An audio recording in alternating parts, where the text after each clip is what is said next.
Taste the Daily. Tiruppur மாவட்டம் உடுமலை தினசரி சந்தையில் தற்காலிக பந்தல் சரிந்து விழுந்து விபத்து ஏற்பட்டது. உடுமலை ராஜேந்திரா சாலையில் நகராட்சி நிர்வாகத்தின் கட்டுப்பாட்டில் செயல்பட்டு வருகின்ற அந்த தினசரி சந்தையில் காலியிடத்தில் காய்கறி கமிஷன் மண்டியினர் இணைந்து அமைத்த கொட்டகை எதிர்பாராத விதமாக சரிந்து விழுந்தது. அதிர்ஷ்டவசமாக இந்த விபத்தில் யாருக்கும் பாதிப்பு ஏற்படவில்லை.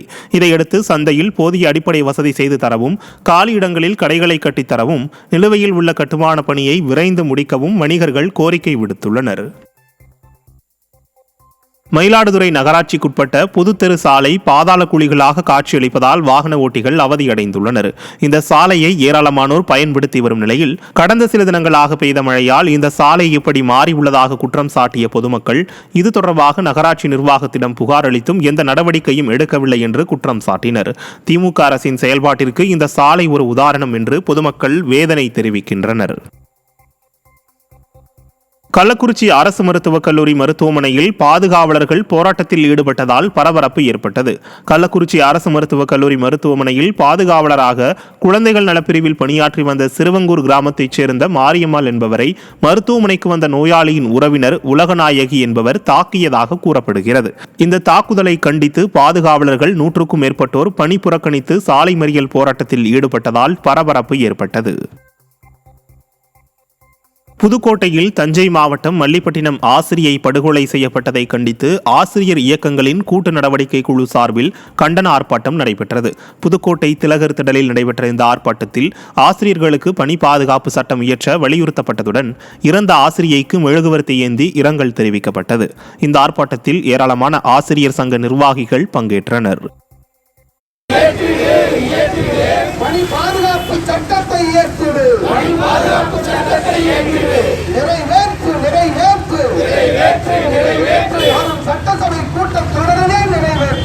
எந்த விதமான பாதுகாப்பும் இல்லாமல் பணி செய்ய வேண்டிய சூழ்நிலையிலே ஆசிரியர் பெருமக்கள் பணி செய்து கொண்டிருக்கிறோம்.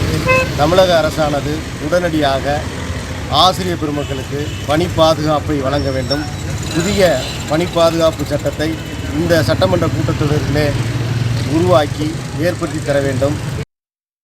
காஞ்சிபுரம் மாவட்ட ஆட்சியர் வளாகத்தில் கழிவறையில் இருந்து தண்ணீர் கசிந்து தேங்கி நிற்கும் அவல நிலை ஏற்பட்டுள்ளது.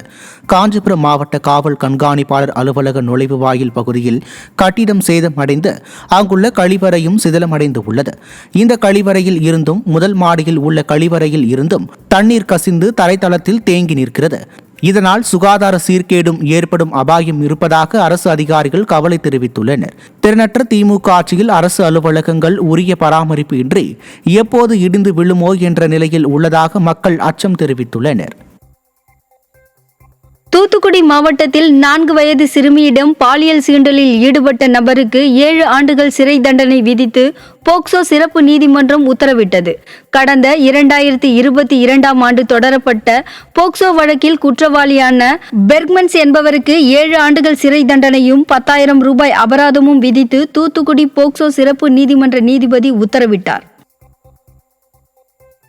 தருமபுரி மாவட்டம் காரிமங்கலம் அருகே உள்ள தும்பலஅள்ளி அணை நீரின்றி வறண்டதால் பயிர்கள் கருகும் அபாயம் உள்ளதாக விவசாயிகள் வேதனை தெரிவிக்கின்றனர்.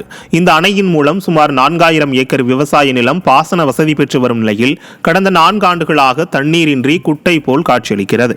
இதனால் அணையின் நீரை நம்பி சாகுபடி செய்யப்பட்ட காய்கறி மற்றும் நெற்பயிர்கள் அனைத்தும் கருகும் நிலை ஏற்பட்டுள்ளது. எனவே விவசாயத்தையும் விவசாயிகளையும் பாதுகாக்க பஞ்சப்பள்ளி சின்னாறு அணையிலிருந்து தண்ணீர் திறந்துவிட ஸ்டாலின் அரசுக்கு விவசாயிகள் கோரிக்கை விடுத்துள்ளனர். தும்பலஅள்ளி டேமுக்கு தண்ணி 4 வருஷம் ஆச்சுங்க.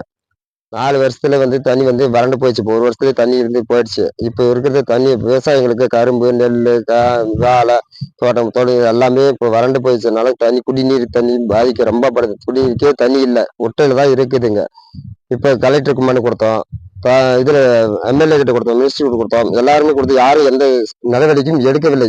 வேலூர் மாவட்டம் பாகாயம் பகுதியில் உரிய நேரத்தில் அரசு தொடக்கப்பள்ளியை திறக்காததால் மாணவர்கள் கேட்டிற்கு வெளியே காத்திருந்த அவலம் அரங்கேறியுள்ளது. இந்த பள்ளியில் ஏராளமான மாணவ மாணவிகள் பயின்று வரும் நிலையில் ஆசிரியர்கள் காலதாமதமாக திறப்பதால் மாணவர்கள் வெளியிலேயே காத்திருக்கும் நிலை ஏற்பட்டது. இதுபோன்று அலட்சிய போக்குடன் செயல்படும் ஆசிரியர்கள் மீது திறனற்ற ஸ்டாலின் அரசின் பள்ளி கல்வித்துறை அமைச்சர் நடவடிக்கை எடுக்குமாறு பெற்றோர்கள் வலியுறுத்தியுள்ளனர். கோவை மாவட்டம் சூலூர் சட்டமன்ற தொகுதிக்குட்பட்ட பதுவம்பள்ளி ஊராட்சியில் 19.50 லட்சம் ரூபாய் மதிப்பீட்டில் புதிய நியாய விலை கடை கட்டும் பணிகளை சூலூர் சட்டமன்ற உறுப்பினர் VP கந்தசாமி பூமி பூஜை செய்து துவக்கி வைத்தார்.